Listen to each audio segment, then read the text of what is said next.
peligro es esto que comentas, ¿no? Que ocurra nada más una transferencia de poder. O sea, de manos de unos pase a manos de otros y al final de cuentas la situación para la población en general y para la población indígena no cambia, ¿no? No sé cómo lo ve el maestro Natalio, el doctor Miguel. Cumplamos con nuestra obligación primero de hacer lo que nos corresponde y luego los que vienen tratarán de corregir nuestro rumbo también. Maestro. No es que neneque ni con estos oxequi no tlastolsen y pampa y painin yanquic kawitsen puele guanse shiwit y castilan tlastole muestro del siglo XXI. No es que ni yolpapaki pampaniquita wala se yanquic tlahuile se yanquic tlachihualistle igual ni en el toca noche me escotlacame huelis oxepa melawak timo palehuisque melawak timo tlacaitasque, timo tlepanitasque. Pues yo también quiero expresar mi percepción respecto a esta mirada en este contexto del siglo XXI. Y yo soy optimista, de otra suerte no estaría en este programa, ¿verdad? Porque no, equilibró, dijo que era optimista y pesimista. Sí, pesimista sobre todo si pensamos que no somos capaces de trascender del indigenismo tutelar, paternalista del siglo XX a un nuevo indigenismo que yo he planteado como el nuevo humanismo del siglo XXI. Sí, y estoy pensando ya en la utopía de la diversidad y de la interculturalidad de este siglo XXI.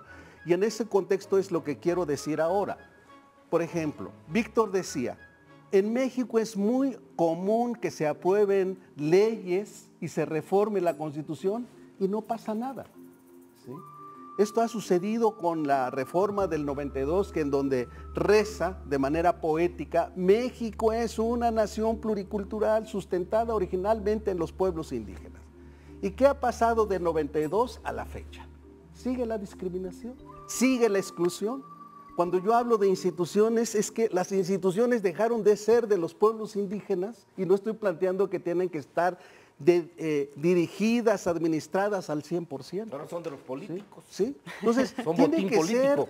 compartirse estos espacios para discutir proyectos, programas, presupuestos y todo. Esto no está pasando.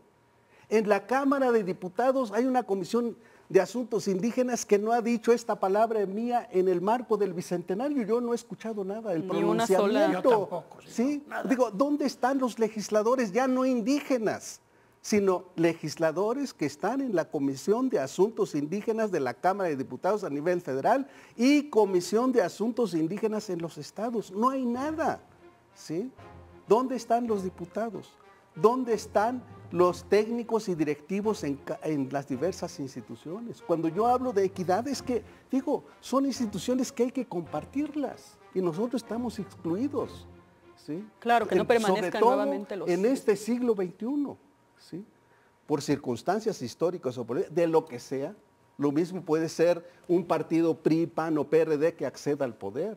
Yo no veo en ningún partido realmente una visión clara del nuevo indigenismo del siglo XXI que ya no sea paternalista.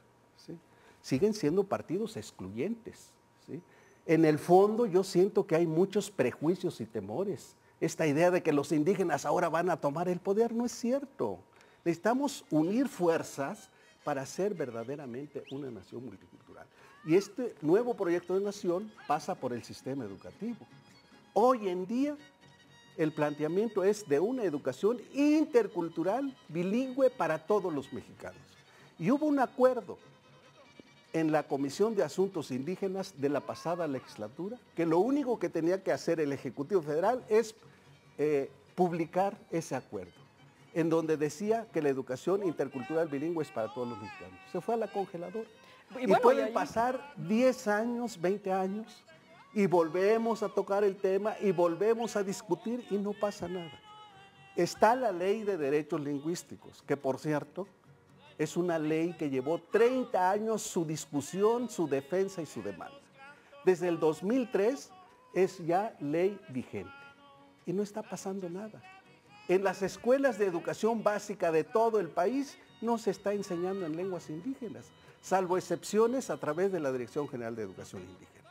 Pero tenemos que plantearnos ya en el sistema educativo un modelo educativo nacional para la multiculturalidad y para la diversidad. Y eso no, está ausente esta discusión en el sistema educativo nacional. Hay 10 universidades interculturales en el país, ¿sí? Y no dirigidas por indígenas tampoco, ¿no? Pero tampoco hay realmente un desarrollo de un pensamiento académico universitario de cara a la diversidad. Se están haciendo esfuerzos. Por eso yo creo que por un lado lo que dice Víctor, hacer efectivas las leyes. Por ejemplo, la reforma del 92 se retomó en 2001 y se ratificó el carácter multicultural de la nación mexicana. Entonces, por un lado están las leyes y las instituciones siguen siendo dirigidas con una visión única. La idea, aunque no se diga, la idea de la integración y de la asimilación cultural, en detrimento de las distintas diversidades de identidades de los pueblos indígenas. Yo creo que la sociedad mexicana tiene que cambiar, dejar de simular. Si la sociedad mexicana no simula, los políticos ya no podrán simular. Pero también, ¿qué pasa con el asunto de las tierras? ¿Cómo está la tenencia de las tierras? ¿Cómo está el sustento jurídico de la propiedad de las tierras para los pueblos originarios? Lo comentaba el doctor Miguel León Portilla al principio del programa, ¿no? Que esta participación de los indígenas, tanto en la independencia como en la revolución, tenía una esperanza de recuperación de la tierra, de reivindicación de su propio territorio, y al final los marginan a espacios más complicados, ¿no? Geográficamente, y lo vemos en distintos estados de la República Mexicana, donde las poblaciones indígenas carecen de acceso a muchas cosas, alimentación, educación, porque no se puede llegar, porque los caminos son inaccesibles, ¿no? ¿Qué pasa con este asunto también de las tierras respecto a los pueblos indígenas? Bueno, por lo menos en el Istmo está pasando algo grave. Cuando cuando el gobierno está festejando en forma carnavalesca y como si fuera show de Hollywood los 200 años de la independencia, en el Istmo hay una reconquista de las tierras del Istmo por empresas españolas. Yo no creo que el proyecto de generar energía eólica sea malo, creo que es una de las energías más limpias. El problema es que ese proyecto se está imponiendo sobre un conflicto de tenencia de la tierra que hay en el Istmo. Y entonces es como la reconquista, es como los españoles vuelven a tomar el poder en el Istmo. Y en esto los profesores juegan un papel ambiguo, concretamente la sección 22 de Oaxaca. Por un lado tiene dirigentes que organizan la defensa de la tierra.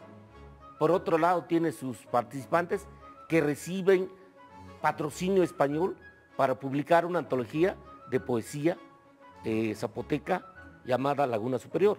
Esta ambigüedad, esta falta de claridad en un organismo una organización sindical que debería enfocarse, crea confusión también en las bases. Si ellos que tienen cierto nivel de preparación no tienen claridad, ¿cómo vamos a poder evitar esta reconquista? ¿Cómo podemos exigir a los indios que no fueron a la escuela que se defiendan de las empresas españolas? Creo que lo que hace falta pues es una organización, pero en donde la política vaya combinado con un elemento que ha sido excluido de la política, la ética, la moral. Es decir, ser políticos no para enriquecerse, no para estar eternamente viviendo del presupuesto. Del erario público. Del erario público. Ser político con un espíritu de servicio. Desgraciadamente esto es muy difícil de lograr. Ella es una utopía, ¿no? Hidalgo, cuando hace algo muy importante por los indios, decreta la abolición de la esclavitud hace 200 años. Nuestros políticos actuales no se han tomado una molestia de hacer un decreto que libere al indio de la situación de explotación en que vive. Participan en el carnaval, a veces como miembros del decorado, a veces como directores, pero al fin es un carnaval que retoma un poco aquella frase de pan y circo, nomás que desgraciadamente ahora solo nos dan pan, solo nos dan circo. Y no hay pan. Y no hay pan, ¿no? Bueno, sobre esa parte, nada más quería decir, quema. Digo, la problemática que estamos tocando es una problemática que aflige en general al país.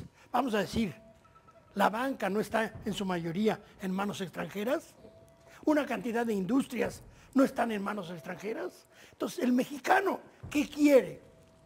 Yo digo, los pueblos originarios, no solo, como decías, románticamente se presentan en la Constitución como la raíz, son la raíz, son la raíz. Y han enriquecido a México con su cultura. Eso es un hecho. ¿Por qué vienen tantos turistas a las zonas arqueológicas? ¿Por qué van a Monte Albán? ¿Por qué vienen a Teotihuacán? ¿Por qué van a Palenque? Porque es algo extraordinario.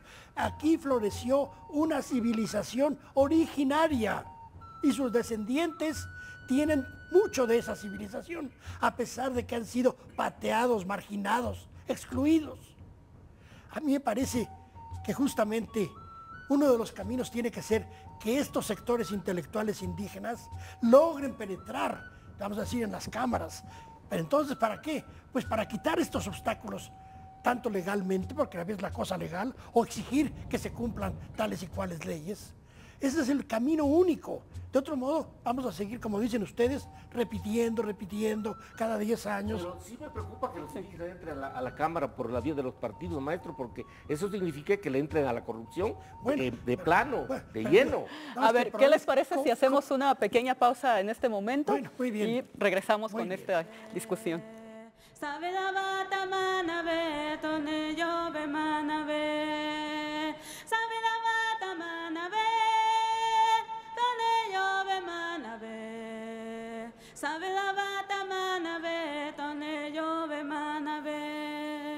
Sabe la bata manabe, tone llove manabe. Sabe la bata